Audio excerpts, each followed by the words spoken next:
which we came through, we can start from the resistive touchscreen, which basically has two parts. The first part, which we see on the screen, is this, which is a plastic or a very flexible material. In between of it, we have small dots of conducting materials, which help us to pass the signals. And at the base end, we have a rigid material, which is built to support and we contain processing elements. In between of these conducting material, which is basically any conducting material, but we use an indium tin oxide because one, for its conductivity, secondly it is transparent because any translucent or opaque material used could create another problem. Then in between of these conducting materials, we have non-conducting elements. Why these non-conducting elements are present is because so that no false signals can pass through it. A little space is given so that any false signal can't pass through it. Now, what the problem this kind of structure faces is that it cannot handle multiple touches at a time. So to overcome this problem, we had again the capacitive touchscreen. Then it has a basic design, like this is the screen.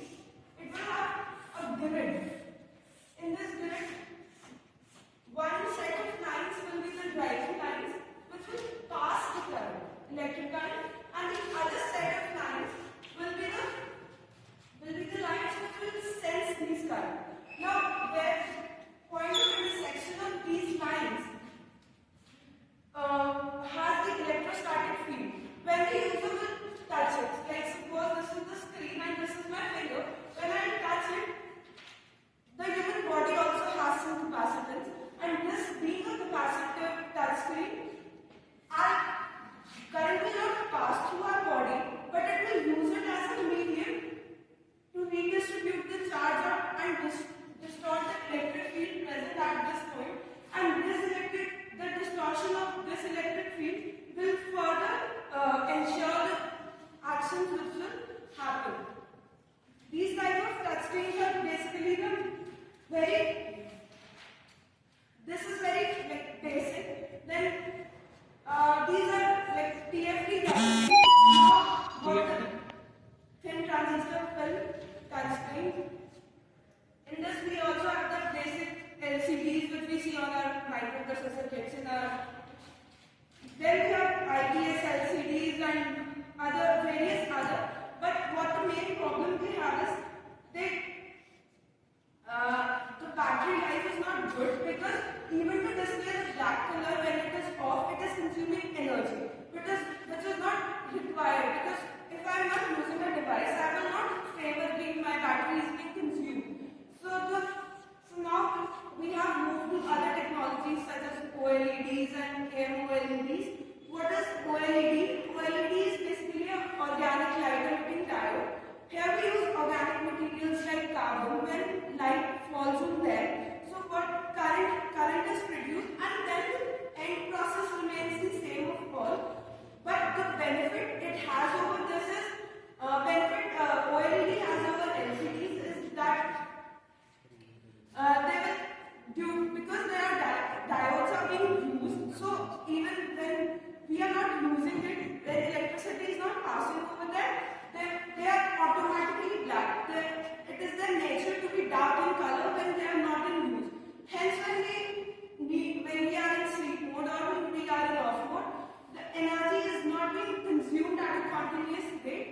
Hence, the battery of the device will be enhanced or improved.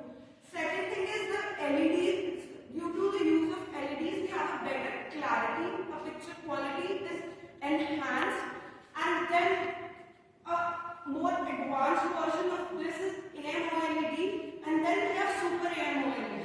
What is the difference between them is, like, we have a picture. A picture basically is divided into pixels and layers.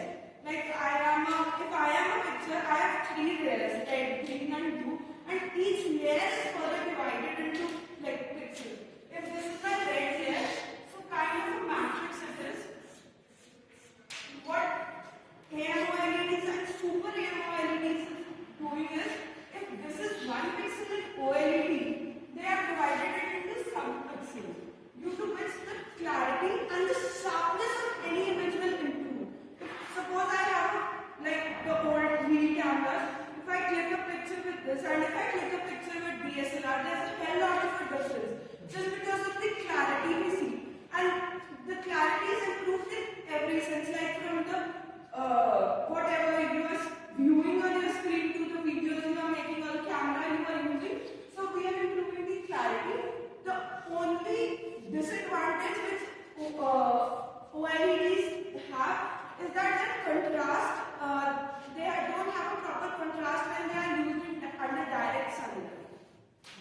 So one more doubt.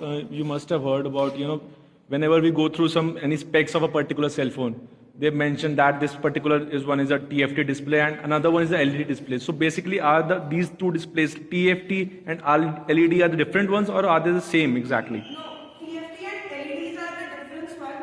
Talking from the very basic, if we want to differentiate, is the physical use. If we come to the user end, the touch or the quality of the touch which we come across. Obviously, a quality comes at an expensive rate. So